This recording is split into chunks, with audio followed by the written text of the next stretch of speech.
누가 모니터 좀 해봐. 화면 나오나? 목소리도?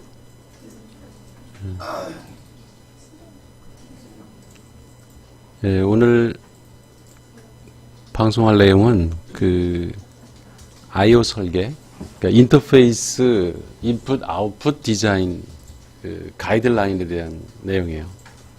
그러니까 여러분이 화면 설계를 할 때 지켜야 될 원칙들,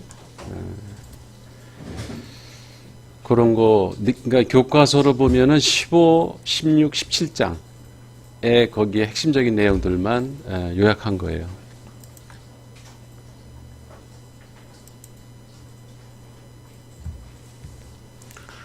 우선 그 부수적인 건 다 빼고 간단하게 여러분이 이제 그래프를 그려야 될 경우가 있어요.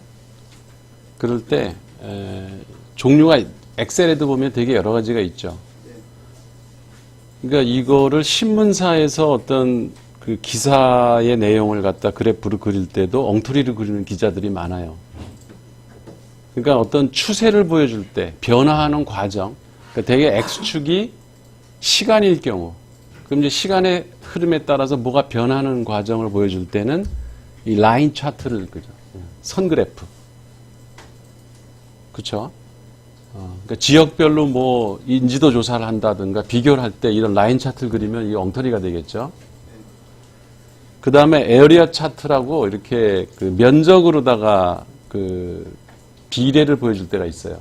이때는 비중의 변화. 이것도 X축은 시간이에요. 그래서 비중의 변화를 보여줄 때는 에어리어 차트를 쓴다는 거. 그 다음에 바 차트하고 이제 컬럼 차트는 똑같은 거예요. 방향만 옆으로 이렇게 90도 돌려놓은 거죠. 이거는 그 상대적인 크기를 비교할 때 이 바 차트를 써요. 막대 그래프. 그 다음에 파이 차트. 요 파이 차트하고 도넛 차트는 비슷하죠. 뭘 보여주려고 하는 것 같아요? 비율이죠, 비율. 그러니까 뭐 요새 그 선거 여론조사할 때 후보자별로 누가 가장 많이 차지하고 있나 이런 거 그릴 때 이런 파이 차트를 많이 그리죠. 근데 파이 차트는 데이터 하나 가지고 비례를 보여주는 거고 도넛은 여러 개 데이터를 비교할 때 비율을 여러 개 비교할 때는 도넛 차트를 써요. 여기 보면 원이 두 개가 있잖아. 그럼 두 개의 데이터가 또 비례로 나눠져 있다 이런 얘기죠. 그리고 이제 레이더 차트는 뭐 여러분 왜 직무 검사 이런 거 하면 뭐 그 사람의 공간 지각력이라든가 기억력이라든가 뭐 추리력이라든가 이런 여러 가지 디멘전 그 차원이 여러 개 있는 데이터를 비교할 때 크기 비교 또 두 개의 데이터를 이렇게 겹쳐서 볼 수도 있어요. 그러니까 표준이 예를 들어서 여기 파란색이다. 그러면 내가 조사한 사람의 개인 성향이 빨간색으로 보여준다. 그러면 이제 어떤 면에서는 이 사람이 평균보다 낮고 어떤 면에서는 평균보다 뛰어나고 이런 거를 비교할 수 있겠죠. 그죠? 그래서 어떤 특성이 여러 가지가 있을 때 그 특성들을 비교하는 용도로는 이 레이더 차트가 적합하다는 거죠. 그 스케러 차트, 이거는 그 분산 도표, 이렇게 얘기하죠. 분산도. 그러니까 X축과 Y축에 만나는 점에서 그 점들의 분포를 보여주려고 할 때는 스케러 차트를 쓰고요. 자, 그건 그래프에 대한 간단한 그 사용 예를 이제 보여준 거고, 우리 교과서는 순서가 아웃풋, 인풋, 인터페이스 이런 순서로 되어 있어요. 그러니까 15장이 아웃풋 디자인 가이드라인이고, 16장이 인풋 디자인, 그러니까 입출력 화면이죠. 근데 이 세 가지를 굳이 구분하지 않아도 돼요. 어차피 우리가 화면 설계를 하면 화면 하나에서 입력도 하고 출력도 하고 동시에 다 일어나기 때문에. 그리고 이제 인터페이스라는 거는 크게 보면 두 가지가 있죠. 여러분이 알고 있는 인터페이스가 뭐죠?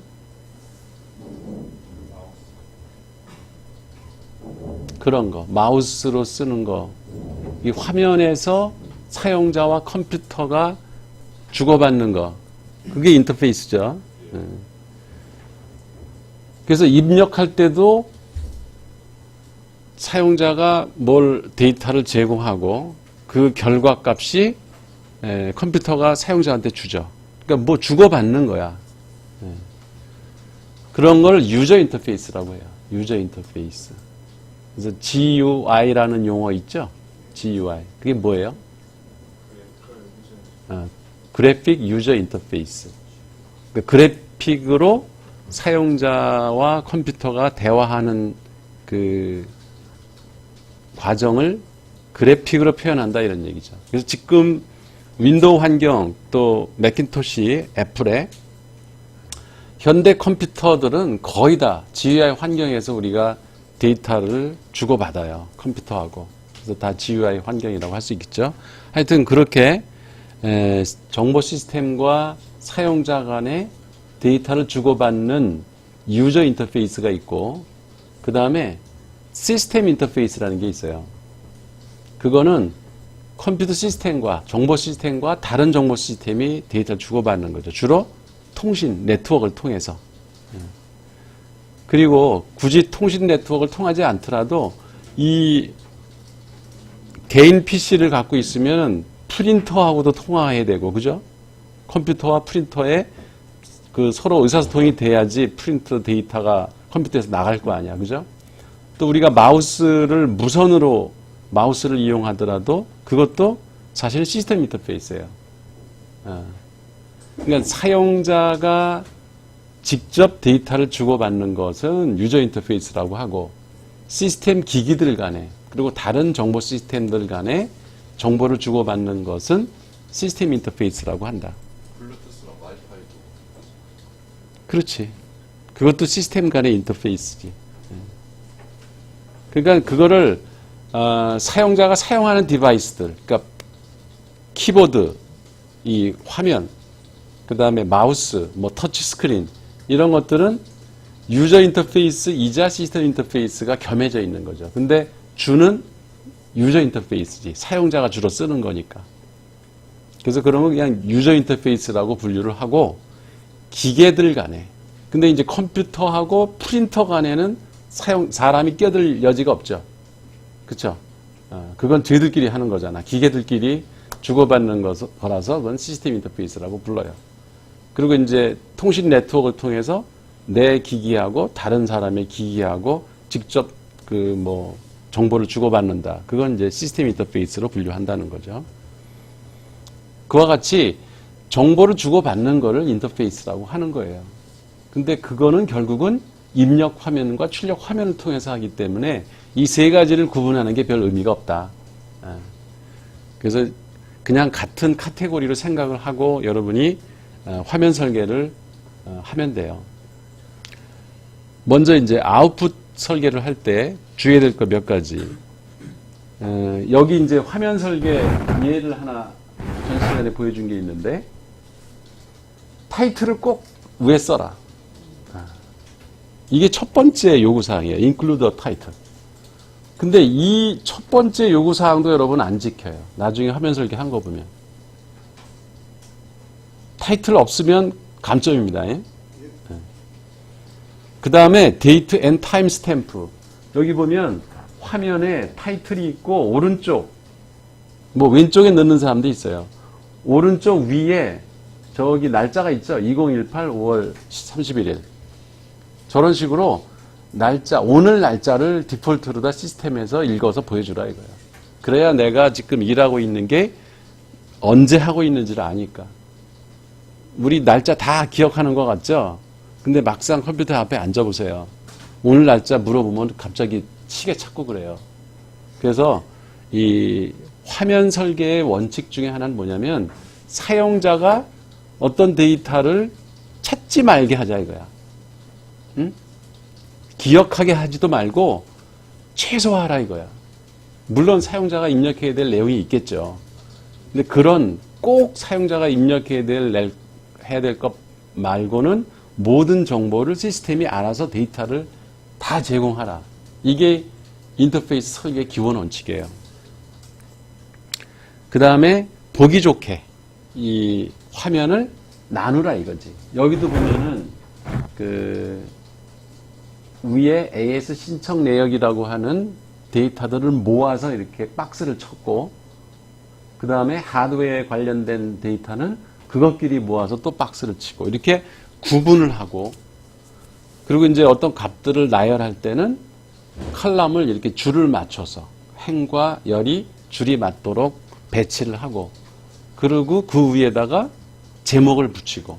이게 너무 당연한 이야기지만 그런 원칙들을 여러분이 지켜가면서 화면 설계를 하라는 거예요. 그래서 모든 필드와 컬럼에는 이름을 붙여라, 라벨을 붙여라.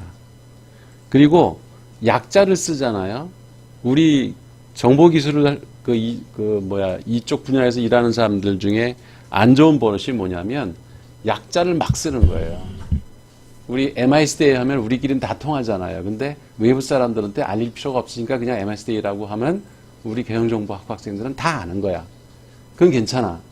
근데 외부 사람한테 얘기할 때는 그게 매니지먼트 인포메이션 시스템의 약자로 MIS를 문화의 날로 정해서 우리가 매주 행사를 하고 있습니다. 이렇게 설명을 해줘야 돼요. 그냥 그 사람은 MIS가 뭔지도 모르는데 MISDA 때 뭐 누구 불렀어요. 이런 식으로 얘기하면 안 된다 이거예요. 마찬가지로 화면에 약자를 쓸 때는 그게 사용자들한테 익숙하지 않은 거면은 밑에 반드시 그 약자가 뭐라는 설명을 붙여라. 이런 얘기예요. 그리고 꼭 필요한 정보만 화면에 표시를 하고 그 부수적이고 별로 중요하지 않은 데이터 될 수 있으면 빼라는 거야. 화면에는 간단할수록 좋아요.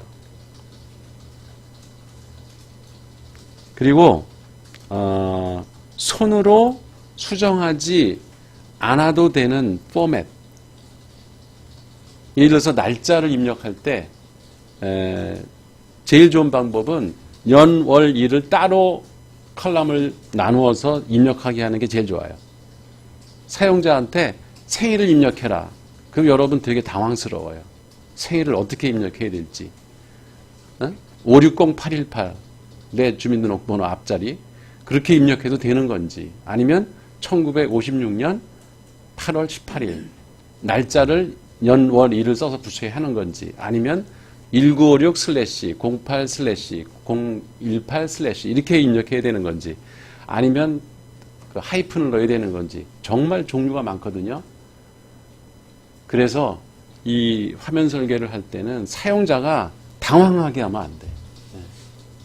쉽게 직관적으로 입력할 수 있게끔 그런 포맷을, 그리고 금액을 입력하라고 그랬는데 요새 뭐 국제화돼 있어가지고 이거 달러를 입력해야 되는 거지 원을 입력해야 되는 건지 모른다. 그러면 안 된다 이거야. 화면에 분명히 거기다가 달러 입력할 거면 달러라고 앞에다 표시해주고, 원이면 원이라고 원화를 표시해주고 이러라 이거지. 그래야 헷갈리지 않는다. 그리고 화면 전체가 골고루 이렇게 분포가 되도록, 이건 뭐 미적인 감각이라서 원칙은 없죠. 그죠? 근데 보기에 좋았더라 하는 화면으로 배치를 하라 이거야. 어느 한쪽에 이렇게 구석에 몰려 있다든지, 글씨가 너무 작아서 그 보기가 힘들다든지, 이렇게 화면을 만들면 안 된다 이거야. 누가 보더라도 화면이 지원스럽고, 그 다음에 색깔도 좀 눈에 편한 색깔, 복잡하게 막 울긋불긋 이러면 안 되고, 편안한 뭐 푸른색 계통이나 이렇게 베이지 계통이나 그런 색깔을 잘 써서 화면을 이쁘게 좀 꾸며라. 그 다음에 내비게이션. 이 마우스가 이동하는 그 순서가 왼쪽 위에 귀퉁이부터, 그게 노스 웨스트 코너라고 그래. 그죠? 화면을 시작하면 맨 왼쪽 꼭대기. 거기서부터 밑으로 내려올까요? 오른쪽으로 갈까요? 오른쪽으로 가야 돼요. 그게 이 컴퓨터 모니터 스캔 방향하고 똑같은 거야. 그 실제 여러분이 그 글을 쓸 때도 아래 한글로 문서 작성하면 밑으로 쓰지 않잖아. 가로로 쓰고 한 줄씩 내려가죠. 그 순서대로 이 데이터를 입력하도록 그 내비게이션 순서를 그렇게 정해라. 그리고 될 수 있으면 기술 용어 쓰지 마라. 자곤. 자곤은 피하라 이거지. 그리고 에라 메시지 이런 거는 될 수 있으면 피해라.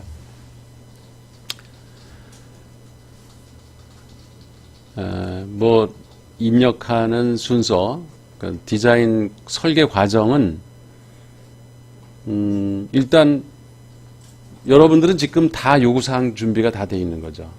그 속성들이 ERD에 다 들어가 있고, 그 다음에 프로세스에서 어떤 데이터가 필요한지에 대한 그 데이터 플로우를 다 그려놨기 때문에 그런 거를 다 조사한 다음에 그 다음에 사용자가 추가로 입력해야 될 것이 뭔지 이런 걸 정하고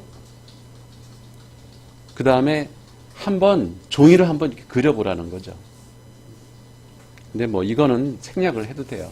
요새 하도 툴들이 좋아서 뭐 비주얼 베이직 프로그램 짜든지 여러분이 뭐 자바로 짜든지 웬만한 거 그냥 이렇게 끌어다 갖다 화면에다 놓으면은 다 설계가 되기 때문에 옛날에는 이제 이렇게 종이에다 먼저 그 청사진처럼 그려보고 그걸 보고 이제 설계하고 그랬었어요. 3번이 이제 필요하면 그래서 조건이 붙은 거야. 필요하면 한번 종이로 그려보고 미리 프린트 해본 다음에 화면이 멋있는지 사람들한테 검토도 받고 이렇게 하라는 거죠. 그리고 실제 입력을 해보라는 거지. 실제 데이터를 입력을 해보라고. 여러분이 프로그램을 짜지 않으니까 실제 입력을 해볼 수는 없겠지만 그 다른 사람한테 검토를 받아요. 반드시. 그러니까 여러분이 4명이 작업을 하면 한 사람이 이렇게 나누어서 화면이 예를 들어서 프로세스가 10개다. 그러면은 4명이면 한 사람당 2개 반이잖아. 그러니까 2개, 3개, 2개, 3개 이렇게 나눠서 설계를 하고 그리고 서로 돌려보라 이거야. 내가 한 거를 나머지 3사람한테도 한번 보여주라고. 실제 거기다 내가 데이터를 입력한다면 어떻게 이걸 모양을 바꿔야 될지 포맷을 바꿔야 될지 이런 거를 서로 검토를 하라고요. 그래야 나한테 걸려들 확률이 줄어들 거 아니야. 그쵸? 여러분끼리 미리 사전에 검토를 하라는 거지. 이게 뭐 여러 가지 이야기들이 여기 다 나오는데 여기서 중요한 것이 이렇게 파트를 나누라는 거, 파티셔닝. 그 다음에 그 화면이 어차피 그 복잡한 화면, 특히 거래 화면 설계할 때는 항목이 되게 많아요. 화면에 보여주게 될 게. 여기도 지금 엄청 많거든. 저럴 때는 가능하면 데이터가 숨기도록 뒤에. 그러니까 여기서 예를 들면 뭐 하드웨어 기술자, 소프트웨어 기술자 보이죠? 그게 하드웨어 기술자 등급을 나눠가지고 1번은 특급 기술자, 2번은 뭐 고급 기술자, 3번은 중급 기술자 이런 걸 코드화한 거야. 그럴 때 사용자가 입력하는 양을 최소화하라는 원칙을 따라서 코드를 만든 거예요. 왜냐하면 거기다가 기술자 등급을 입력하라 그러면 막연하잖아. 거기다 일을 해야 될지, E를 해야 될지, A를 해야 될지, B를 해야 될지, 아니면은 특급 기술자라고 타이핑을 해야 될지 모르잖아요. 그런 식의 인터페이스 디자인이 잘못된 거다 이거지.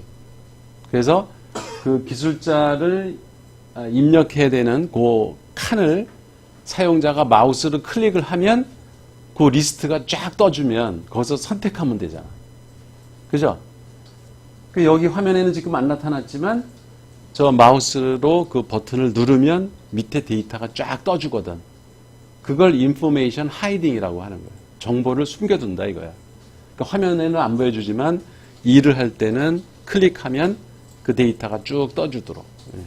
이런 식으로 하라는 거고, 하이라이팅은 뭐냐면 그 중요한 데이터, 절대로 빼먹어는 안 되는 데이터 이런 거에 대해서는 여러분이 어디 뭐 사이트에 가입할 때 보면 별표로 돼 있는 거는 반드시 입력하세요 뭐 이런 게 있죠. 그런 게 하이라이트예요.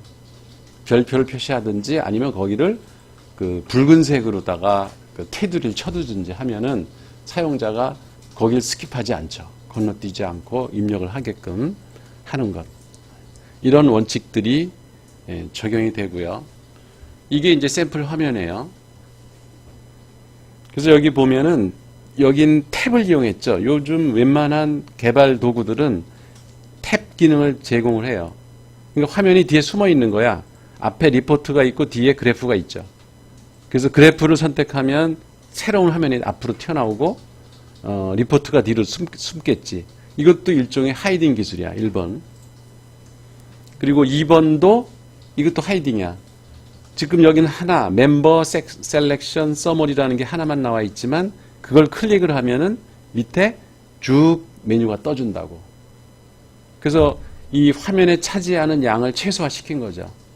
그리고 사용자가 입력하는 양도 거의 없애준 거죠. 그죠? 사용자가 뭐 타이핑하는 게 아니잖아, 이게. 그냥 클릭해서 선택하는 거지. 그리고 헤더 옵션이라고 하는 칼럼에 보세요. 헤더 옵션이라고 하는 섹션에 들어가 보면 그 사용자가 여러 개를 선택할 수 있게 이렇게 체크 할 수 있게 해놨죠. 이것도 데이터를 되게 쉽게 입력할 수 있게 한 거지. 그걸 타이핑을 해가지고 뭐 current date, current time, report name 이걸 다 입력하게 하면 되게 복잡할 텐데 그냥 그런 기본 값들을 다 디스플레이를 하고 그냥 마우스를 클릭만 하면 되게끔 화면을 설계하라 이거예요. 그러니까 요런 원칙들을 여러분이 지켜가면서 화면을 설계하는가를 내가 볼 거예요. 익스테이너 뭐 오른쪽도 다 마찬가지죠. 그리고 대개 실행 명령 버튼은 오른쪽 밑에 이걸 위에 놓는다든지 왼쪽에 놓는다든지 어디 중간에 놓고 그러면은 되게 복잡해져요. 일하기가. 그래서 이 화면에서 할 일을 끝내는 버튼은 오른쪽 밑에 둬라 이거예요. 이게 이 일을 완료했다는 의미이기 때문에 그 위치가 거기가 적합하다는 거지. 이건 이제 웹하고 DB를 연동할 때 화면이에요. 뭐 별 차이는 없어요. 여기서 눈여겨봐야 될 거는 보세요. 제목 있죠? 중앙에 큰 글씨로. 그 다음에 그 왼쪽에 보면은 날짜가 있죠. 그리고 페이지 번호가 있습니다. 이게 한 화면으로 끝나면 페이지 번호 표현할 필요가 없겠지만 이 여러 개 화면으로 이어진다면 페이지를 번호를 매기라 이거야. 그래서 스크롤 바르다 쭉 내려가면 페이지 번호가 바뀌면서 다음 페이지를 보여줄 수 있도록. 그리고 또 이제 눈여겨봐야 될 게 자 가로 세로 컬럼들 로 줄 쫙쫙 맞췄죠. 그리고 숫자는 오른쪽 정렬, 문자는 왼쪽 정렬. 네? 정렬 순서가 보세요. 카테고리라고 하는 게 문자잖아. 정렬이 왼쪽으로 돼 있죠. 그 다음에 potential orders 그건 숫자이기 때문에 나머지는 다 지금 숫자는 오른쪽으로 정렬이 돼 있잖아. 이런 기본적인 원칙도 지키라. 그리고 각 칼럼마다 위에 제목이 다 붙어 있죠. 타이틀. 예. 그런 걸 눈여겨보세요. 그리고 합계는 밑에. 예. 여긴 지금 중앙에 넣어놨는데 이 합계는 그 해당하는 컬럼 밑에다가 해도 좋고 총계를 쓰려면은 오른쪽 밑에 두는 게 좋아요. 총계는. 이건 뭐 그래프의 예고. 그 다음에 이제 버튼의 위치. 여기서 지금 데이터를 검색하는 화면이에요, 이거는. 그래서 앞으로 가고, 뭐, 맨 앞으로 가고, 그 다음에 오른쪽으로 가고, 맨 오른쪽으로 가고, 끝까지 가는 거. 이런 버튼이 4개가 쭉 있잖아. 요거, 2번에 해당하는 거. 이게 이제 데이터 검색하는 화면이거든요. 예를 들어서 이제 사원 검색을 한다. 그러면은 첫 번째 레코드부터 마지막 레코드까지 데이터베이스에 들어있겠지만 우리가 검색을 하려면 그 버튼으로다가 이렇게 왼쪽 버튼 누르면 바로 전 데이터를 보여주고 오른쪽 버튼 누르면 그 다음 데이터를 보여주고 그 다음에 이렇게 왼쪽 버튼에 왜 이렇게 선이 있는 게 버티컬 바가 있는 거 있죠. 그거는 첫 번째로 가라는 거지. 1번 레코드로. 그리고 오른쪽으로 되어 있는 거는 맨 끝에 레코드로 가라고 하는 거고 이런 버튼들을 이렇게 오른쪽으로 빼라는 거예요. 이게 바뀌어서 중요한 정보들이 오른쪽에 있고 버튼들이 왼쪽에 있으면 혼란스럽다고 일하는 사람이. 그래서 이런 버튼들은 대개 오른쪽 또는 밑에 배치를 해라. 그런 얘기고요. 그리고 적절히 이렇게 그림이나 아니면 이미지 이런 것들을 삽입을 해가지고 화면을 이쁘게 꾸미는 거. 이거는 뭐 점수에는 안 들어가겠지만 일단 이 심사자가 기분이 좋죠. 화면이 이쁘면. 그러면 다 이뻐 보일 거 아니야, 나머지도. 그러니까 이거는 미적 감각이에요. 자, 거기까지가 이제 출력물을 설계할 때 그 적용해야 될 원칙들인데, 입력 설계할 때도 별 차이가 없어요. 여기서도 입력 그 화면을 만들 때 capture only variable data. 변하는 값만 사용자가 입력하게 하라 이거야. 변하지 않는 값들, 상수나 아니면 이미 알고 있는 값들은 화면에 다 표시해 주라 이거지. 그리고 심지어 계산도 내가 예를 들어서 수량을 입력하고 가격은 대충 떠줘요. 그죠? 가격을 사용자가 임의로 바꾸는 경우가 별로 없어요. 여러분이 만약에 그 인터넷 서점에서 책을 산다. 그러면 수량은 내가 결정하지만 가격은 이미 정해져 있죠. 그래서 정해진 가격은 디스플레이. 그냥 보여주기만 하는 거야. 그리고 내가 수량을 입력하면 예를 들어서 10,000원짜리 책을 3권을 샀다. 그럼 30,000원을 내가 계산기를 두드려 가지고 입력하게 하면 이건 설계가 잘못된 거예요. 내가 3을 누르고 엔터 치는 순간 아니면 다음 칸으로 넘어가는 순간 자동으로 오른쪽에 그 가격하고 곱해서 이 오른쪽에 30,000원이 딱 떠줘야 된다 이거. 그러니까 그런 과정을 이게 프로그래머가 알 수가 없잖아. 우리가 설계하는 사람이 화면에다가 항목만 써놓으면 그걸 곱해서 뭐와 뭐를 곱해서 오른쪽에다가 그 디스플레이 하시오라는 말을 써주지 않으면 프로그래머가 알 수가 없죠. 그런 걸 쓰는 게 미니스펙이에요. 여기. 네? 이 화면 설계 예에서 보면은 그 미니스펙이 저기에 데이터를 어디서 갖고 오고 사용자가 무슨 데이터를 입력하고 무슨 버튼을 누르면 그 데이터가 어디로 가고 이런 과정을 약소래 간단하게 써주는 걸 미니스펙이라고 하는 거예요.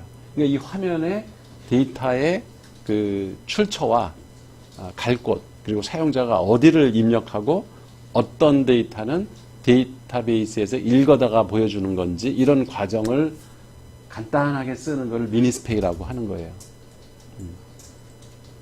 그래서 지금 이 화면 칠판에 있는 예에서 보면은 예를 들어서 뭐 그 AS 신청 내역 테이블에서 고객 번호라든가 제품 번호라든가 하드웨어 무슨 소프트웨어 이런 번호들을 다 그 신청 내역 테이블엔 다 있겠지.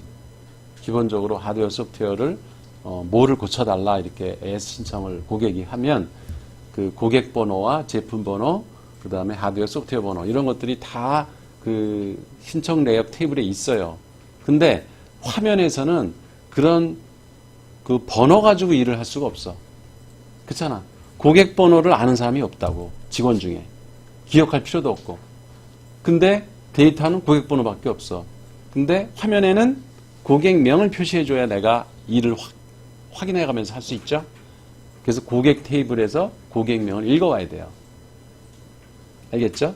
제품도 재고나 무슨 거래 테이블에 보면 제품 번호만 있지 제품명이 없다고. 근데 일을 하려면 프로세스에서 그 제품명이 필요해. 그럼 제품 테이블에 또 읽어와야 되는 거야. 이해하겠죠?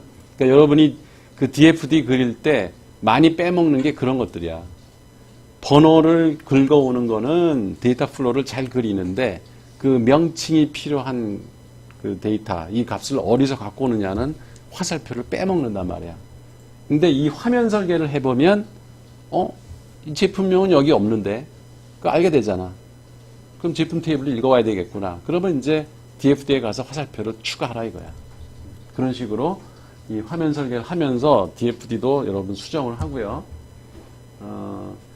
여기 보면은 하도 코드가 많아요. 그죠? 번호가 고객 번호, 제품 번호, 하드웨어 번호, 뭐 소프트웨어 번호 해가지고 네 가지를 다 읽어와야 돼. 그래서 그거를 일일이 말로 쓰면 기니까 아예 테이블을 만들었어 이렇게 조그맣게 표를 만들어서 항목명 그 다음에 오른쪽에는 from 테이블이라고 쓰고 그 항목명을 고객명, 제품명, 이거 다 읽어와야 될 거잖아. 그죠? 그거를 어느 테이블에서 읽어와야 되느냐? 고객명, 고객 테이블에서, 제품명은 제품 테이블에서. 이렇게 표로 정의하면 이 미니 스펙을 간단하게 쓸 수 있겠죠. 그래서 화면 설계할 때는 보통 A4 용지 한 장에 반을 잘라서 위에는 화면 설계를 모양을 보여주고 밑에는 미니 스펙을 쓰세요. 그러니까 요거 화면 설계의 개수는 프로세스 그 시스템 플로우 다이어그램, 시스템 데이터 플로우 다이어그램의 프로세스 개수만큼 나올 거예요. 여기 또 있네. 이미 그 사용자가 제공한 데이터와 데이터베이스에서 읽어온 데이터를 가지고 계산할 수 있는 값을 사용자한테 요구하지 말라 이거예요. 응? Do not capture data that can calculated or stored in computer programs as constants. 이해하겠죠? 그러니까 초기에 뭐 전자상거래 그 시스템 들어가면은 사용자가 그걸 다 계산해 가지고 이 입력해야 되게 만드는 그런 엉터리 화면들이 있었어요, 실제로. 지금은 이제 그런 데는 없겠지. 근데 여러분 설계할 때 그걸 감안해서 미니 스펙에 반드시 써야 돼요. 응? 그래서 주문을 한다. 그럼 주문 내역이 쭉 나올 거 아니야. 그러면 사용자가 수량을 쭉 입력하겠지.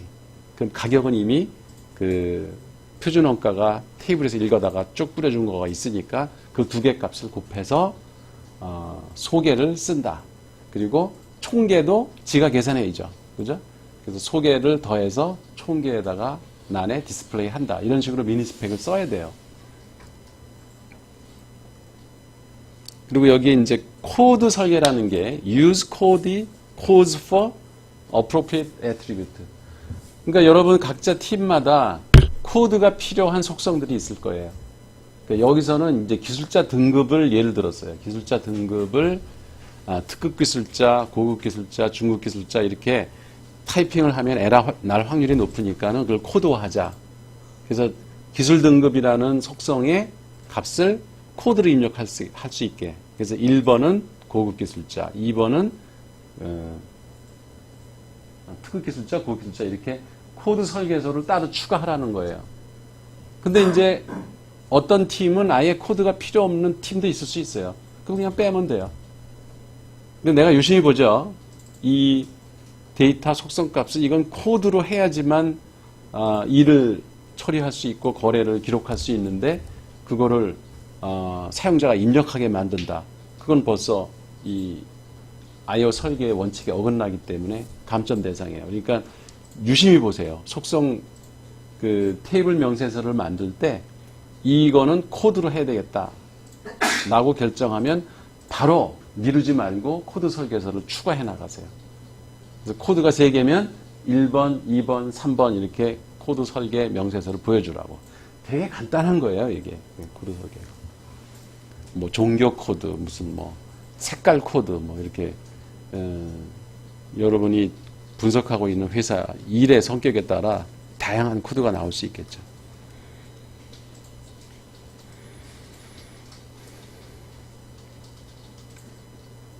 그리고 화면에 설명을 붙이면 지저분해지겠죠. 그래서 지금은 근데 여러분이 프로그램을 짜는 게 아니니까 설명을 붙이세요. 인스트럭션. 그러니까 뭐를 입력해라 이렇게. 그러니까 타이틀만으로 알 수 있으면 예를 들어서 고객명 그런데 그걸 뭐 고객명을 입력하라 이렇게 쓸 필요는 없잖아. 고객명은 누구나 다 아니까. 근데 어떤 값을 입력하라고 그러는데 사용자가 뭘 입력해야 될지 좀 당황할 때 이 앞에 타이틀명 갖고는 잘 분간이 안 될 때는 밑에다가 설명을 써주는 게 좋아요. 근데 실제 프로그램에서 어떻게 하냐면 툴팁이라고 그래서 마우스가 그 칸으로 가면 버블로다가 이렇게 딱 보여줘요. 뭘 하시오 이렇게. 예. 그런 거가 이제 인스트럭션이야. 예. 사용자의 궁금증을 최소화하라는 거예요. 그리고 손으로 쓰는 양을 최소화해라. Minimize the amount of handwriting. 그리고 입력할 데이터는 꼭대기에서 밑으로, 왼쪽에서 오른쪽으로. 예. 그리고 가능하면 그 known metaphor, 이게 무슨 얘기냐면 그 이런 거예요. 여러분이 그 비행기표 아니면 그 극장표를 예매할 때 거기에 내가 기입하는 난 전화번호라든가 뭐 이름이나 이런 거를 그 티켓 모양 그대로 화면에 보여주고 그 빈칸을 채우도록 입력을 하게 하면 사용자가 되게 편해요. 그죠? 그냥 아무 그 실제 티켓 모양은 안 보여주고 데이터만 그냥 쭉 나열해 놓고 입력하려면은 이게 벌써 시간이 많이 걸려. 그 입력하는데. 상상이 안 되기 때문에. 근데 수표나 아니면은 뭐 주문서나 아니면 뭐 견적서나 이렇게 회사에서 사용하는 양식들이 있죠. 그 모양을 본따서 화면 설계를 하라 이거예요. 그러면 사용자들이 많이 보던 것이라서 익숙하기 때문에 입력을 쉽게 에러 없이 빠르게 할 수 있게, 그게 우리가 목적이잖아. 그죠? 그렇게 할 수 있다는 거예요. 그러니까 주민등록번호를 입력해라. 그런데 주민등록증 화면을 보여주라 이거지. 예를 들면. 그 사람 이미지도 있어. 이미지도 거기다가 딱 보여주면은 마치 자기가 주민등록증에다가 뭘 기록하는 듯한 착각이 들거든. 그럼 거기 주민등록번호 칸에 깜빡깜빡하고 있으면 거기다가 입력하는 게 되게 마음도 편하고 에러 날 확률이 거의 없어요. 그러니까 그런 식으로 이렇게 실제 양식을 이 모델로 해서 화면을 설계하면 좋다. 요거는 이제 아까 얘기했던 그 내비게이션, 이 입력하는 순서를, 이게 지금 뭐예요? 엉망이죠? 오르고 내리고 막, 이게 이렇게 입력을 하라고 그러면 사용자 짜증날 거예요. 제대로 하려면 이런 식으로. 오른쪽으로 쭉 가다가 끝나면 또 그 다음 칸, 그러면서 이렇게 내려와가지고, 오른쪽으로 흘러가도록. 이 흐름이 자연스럽게 데이터를 입력할 수 있게 순서를 잡아주라. 이런 거예요. 그 다음에 이제 컨트롤이라고 하는데, 이게 이제 객체 지향 그 프로그래밍이 이제 일반화되면서, 그림으로 이렇게 아이콘들을 다 만들어 놨어요. 그 비주얼 베이직이나 자바 이런 데서도 스크립트로 다 이런 걸 만들어 놔서 그냥 갖다 끌어다 쓰면 돼요. 실제 프로그래밍 할 때는. 근데 이제 여러분들은 지금, 뭐, 프로그래밍을 하는 게 아니라 파워포인트를 그리든지 아래 한글로 그릴 거 아니야. 그죠? 그래서 이런 컨트롤의 종류를 좀 미리 알아두는 게 좋죠. 제일 간단한 게 텍스트 박스. 문자 입력하는 거. 그 다음에 라디오 버튼. 라디오 버튼은 하나만 선택하는 거예요. 라디오 버튼은. 그 밑에 체크 박스는 여러 개 선택할 수 있어요. 그러니까 라디오 버튼은 하나 선택하면 다른 게 비활성화돼. 그죠? 그러니까 대표적인 게 성별이죠. 남자냐 여자냐 입력할 때 남자를 클릭하면은 여자가 비활성화되고 여자를 하면 남자가 비활성화되고 이런 거. 그러니까 either or와 영어로 표현하면 둘 중에 하나 또는 셋 중에 하나만 선택할 때는 라디오 버튼을 쓰라는 거지. 그리고 체크박스는 여러 개, 하나 또는 여러 개를 선택할 때는 체크박스를 쓰고요. 리스트 박스는 이 오른쪽에 위에 있는 거예요. 여러 개 중에서 하나 선택하게 하는 거. 리스트 박스. 그 다음에 드랍다운 리스트. 그 밑에 있는 거죠. 드랍다운 리스트는 아까 이 화면 위에서 보여줬던 거지. 기술자 등급 선택할 때 거기를 마우스를 클릭하면은 쭉 밑으로 펼쳐지는 거야. 숨겨져 있다가. 그러니까 리스트 박스보다는 드랍다운 리스트가 이 화면을 많이 아끼죠. 그죠? 뒤에 숨어 있으니까. 그 다음에 콤보 박스라는 게 있어. 콤비네이션 박스는 뭐냐면 디폴트 값을 화면에 보여줘요. 그리고 거기서 선택할 수도 있어. 그러니까 드랍다운 리스트하고 똑같은데 직접 입력할 수가 있어. 여러분이 흔히 볼 수 있는 게 이메일 주소 입력할 때. 그죠? 이메일 주소를 그 리스트에서 골라서 할 수도 있고 여러분이 직접 타이핑할 수도 있어요. 그걸 이제 콤보 박스라 해요. 콤보라는 말이 콤비네이션이라는 뜻이야. 두 개가 합쳐졌다. 그러니까 직접 입력되는 거는 그 텍스트 박스하고 똑같죠. 그죠? 직접 입력하니까. 근데 여러 개에서 골라내는 거는 또 이 드랍다운 리스트나 리스트 박스하고 똑같아요. 그래서 이 두 가지 그 기능이 결합됐다 그래서 콤보 박스라고 하는 거예요. 그 다음에 스핀 박스라는 게 있죠. 화살표가 아래 위에 있는 거. 위로 누르면 데이터가 위로 쭉 올라가고 밑에 화살표를 누르면 밑으로 쭉 훑어 내려가고 이러면서 데이터를 선택할 수 있게 해주는 거. 그리고 이제 버튼이 있고요. 그죠? 버튼은 대개 다 명령어가 여기 지정이 돼 있죠. 어떤 버튼을 누르면 무슨 일을 하라. 이렇게 실행 명령어가 뒤에 숨어 있죠.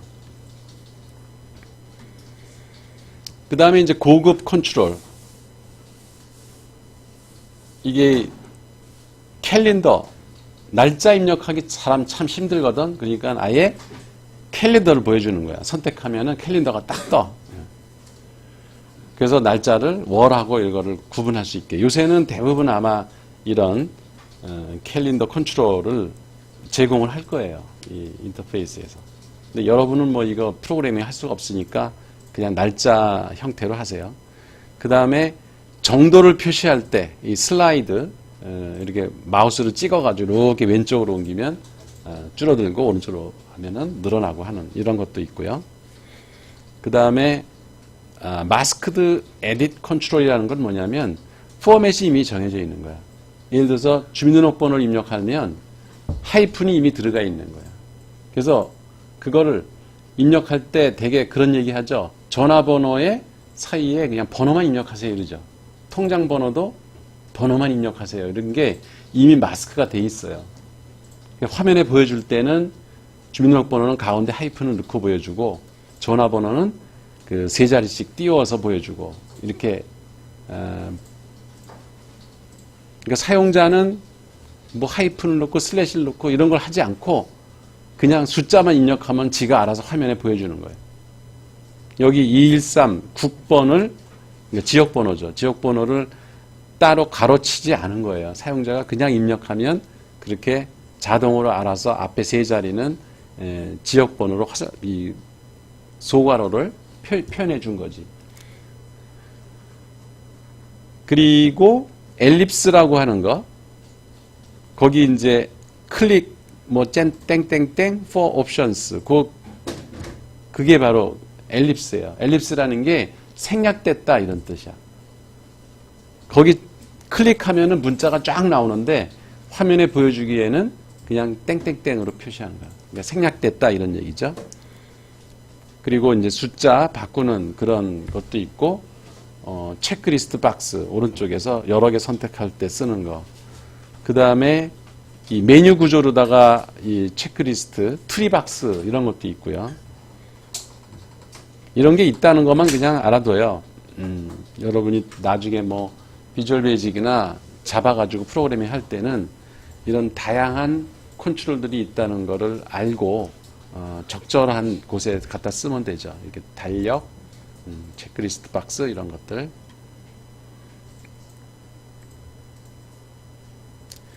그 다음에 이제 여러분들이 그 ERD 그릴 때 주문 기억나죠? 주문하면 주문 내역이 있죠. 따로. 그게 일대다로 연결이 되잖아. 그런 화면이 그런 ERD를 이 화면으로 표시하면 이렇게 된다. 위에는 고객 데이터가 나오고 그 고객이 주문한 내역이 밑에 이렇게 스프레드शी트 형태로다가 주문 목록이 나오고 이런 화면이 거래 화면에서는 많이 등장을 해요. 사실은 화면 설계할 때 설계는 쉬워. 이거 그림 그리기 쉬운데 프로그래밍 하기에는 제일 까다로운 게 바로 이런 것들이에요. 왜냐하면 위에 그 고객 정보를 뿌려주려면 고객 테이블도 읽어와야 되고 주문 테이블 저장해야 되고 내역은 또 주문 내역 테이블에다 저장해야 되고 각 제품 번호나 제품명 이거는 또 제품 테이블에서 읽어와야 되고 그래서 여러 개 테이블들이 여기에 이 화면에 집중이 돼요. 그러니까 DFD 상에 보면은 화살표가 막 들어오고 나가고 하는 게 복잡한 그런 프로세스가 있거든. 걔들은 대개 화면이 이런 식으로 등장을 한다 이거예요.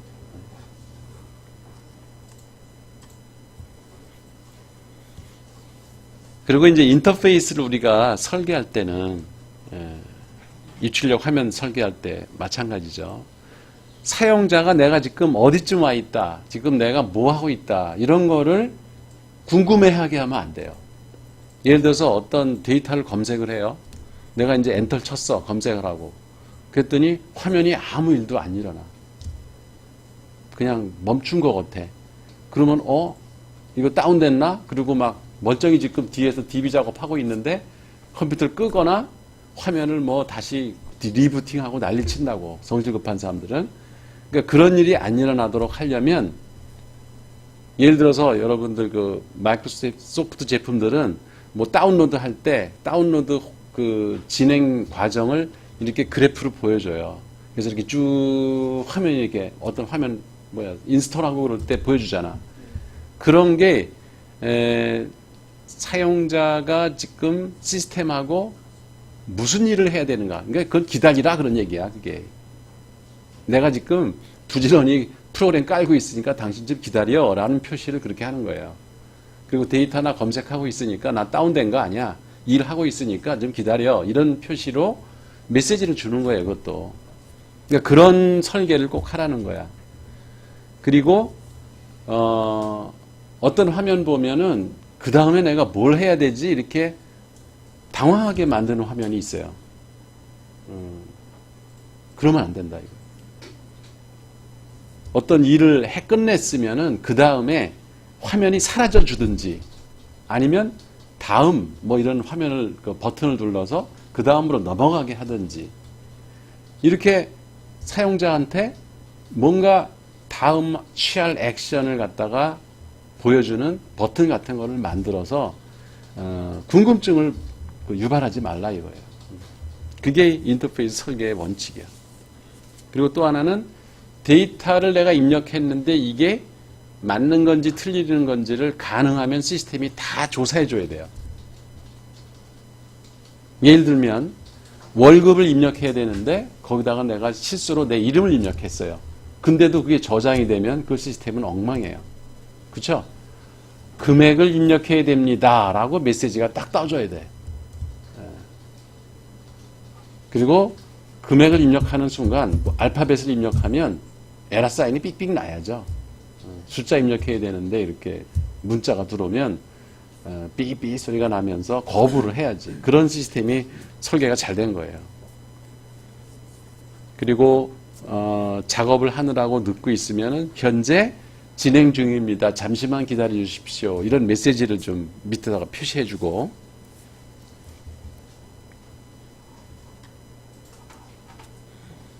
그리고 이 항목들을 적절히 널찍하게 화면 전체를 활용하라 이거예요. 그러니까 한 군데다 이렇게 몰아가지고 째째하게 화면을 만들지 말고 좀 시원시원하게 화면을 배치해라, 항목들을.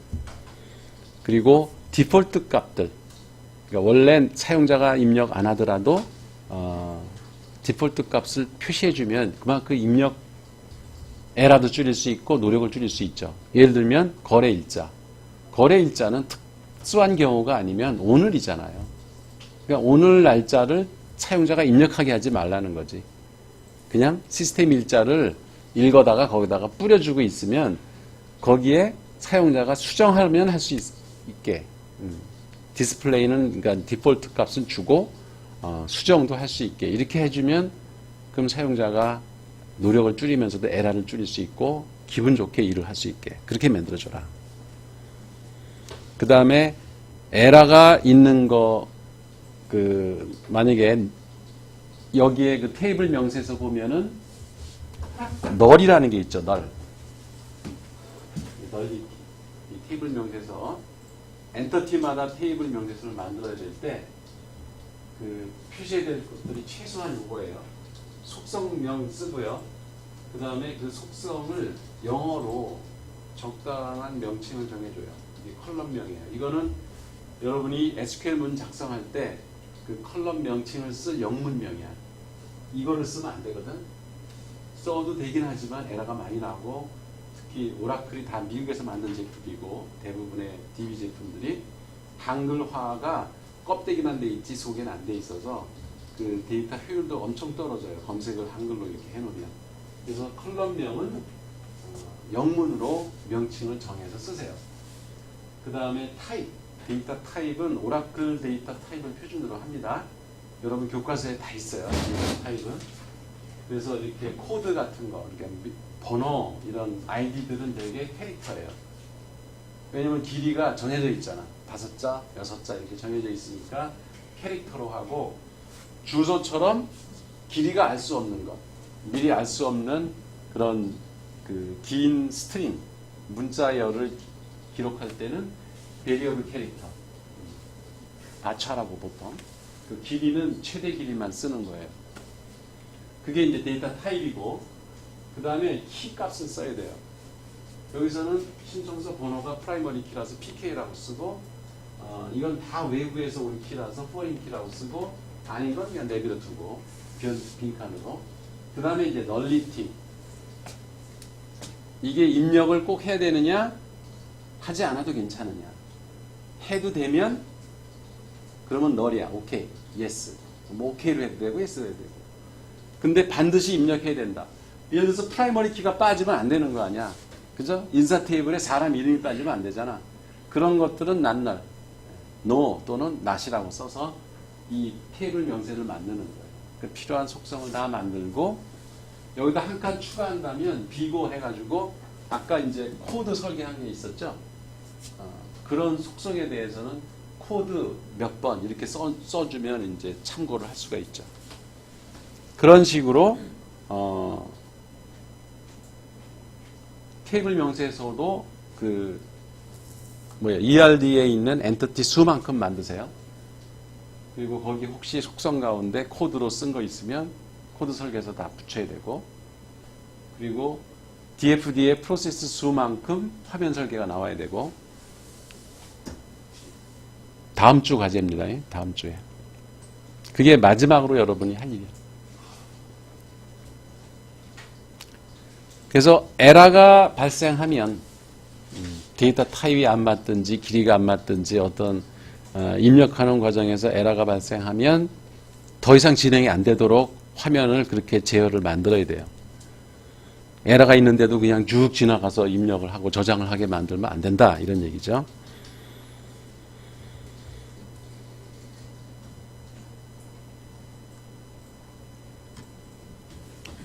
이거는 이제 저번에 FHD 그렸잖아. 펑션 하기 다이어그램. 그거하고 비슷해요. 우리가 DFD 그릴 때 컨텍스트 다이어그램 그리고 그걸 쪼갠 기능도, 기능 분할도 이런 거 그렸잖아. 그거랑 거의 비슷해요. 그러니까 메뉴 구조도거든. 근데 이거는 FHD를 그린 팀은 이건 따로 안 해도 괜찮아. 근데 여러분이 FHD 생략한 팀은 이 메뉴 구조도라도 똑같아요. 사실은 내용이. 물론 100% 같은 건 아니야. 왜냐면 FHD에는 펑션이나 태스크 이런 걸로 있지만 메뉴에는 그게 합쳐지거나 없어질 수도 있거든요. 그래서 이거는 여러분이 화면 설계를 하고 어떤 메뉴를 선택하면 어느 화면을 넘어간다, 이런 거 구조를 확정한 다음에 그리는 게 안전해요. 이 메뉴 구조도는. 그러니까 맨 위에는 시스템인 거죠. 그죠? FH도 똑같잖아. 시스템 이름이 있고 그 밑에 기능들이 있고, 그 기능들을 선택하면은 하위 기능들이 나타나고, 그 하위 기능을 또 선택하면은 메뉴들이 나타나고, 태스크. 그런 계층 구조로 되어 있기 때문에 이거는 FHD랑 거의 90% 이상이 똑같아요. 그래서 둘 중에 하나만 그리면 돼요. 이건 뭐 실제 우리가 엑셀이나 이런 데서 사용하는 예를 보여준 거죠. 풀다운 메뉴, 인서트라는 메뉴를 선택하면 쫙 밑으로 메뉴가 펼쳐지죠. 그게 풀다운 메뉴예요. 그 다음에 커스케이딩 메뉴라고 있죠. 커스케이딩 메뉴는 차트를 선택하면은 오른쪽으로 이렇게 확장이 되면서 섭 메뉴가 또 나타나. 이런 게 이제 커스케이딩 메뉴고, 그 다음에 엘립스 땡땡땡 한 거 생략됐다 이거죠. 그걸 클릭하면은 원문이 다 나오죠. 별거 아니에요. 그리고 이제 메뉴 바라는 게 위에 있고, 이게 다 그래픽 유저 인터페이스를 이용해서 설계하는 사람들은 화면 구조를 이렇게 가져가요. 그래서 여러분이 마이크로소프트 제품을 보면은 이게 표준화되어 있어서 그 워드나 엑셀이나 뭐 파워포인트 뭐를 보더라도 메뉴 구조가 다 똑같아요. 이 화면의 전체 그 구성도가. 그러니까 이런 원칙을 정해놓고 거기 개발자들이 다 따르기 때문에 그게 가능한 거예요. 그러니까 여러분들도 설계, 화면 설계를 할 때는 자기 팀만의 어떤 그 원칙을 정하고 일관성 있게 4명이 화면 설계를 같이 해야 된다 이거예요. 중구난방으로 뭐 어떤 사람은 헬프가 앞에 있고 끝내기 버튼이 저 오른쪽 꼭대기에 있고 이러면 곤란하다 이거지. 그래서 그 애플사하고 마이크로소프트사도 이게 화면 구조가 달라요. 그래서 처음 여러분이 매cin토시 컴퓨터 사면 되게 당황해. 어디서 뭘 찾아야 될지, 뭘 해야 될지. 그런 게 이 회사마다 이 화면 설계 그 표준이 다르기 때문에 그래요. 그러니까 안드로이드, iOS도 서로 달라요. 그래서 그 화면 설계 기준이 다르기 때문에 기종을 변경하면 여러분이 처음에 혼란스러운 게 그런 것 때문에 그래요. 그리고 필요하면은 이렇게 덧창이 뜨기도 하고, 그죠? 다이얼로그 박스, 덧창이 뜨기도 하고, 이것처럼 팝업 메뉴. 중간에 오른쪽 버튼 누르면 되게 이런 게 떠오르죠, 그죠?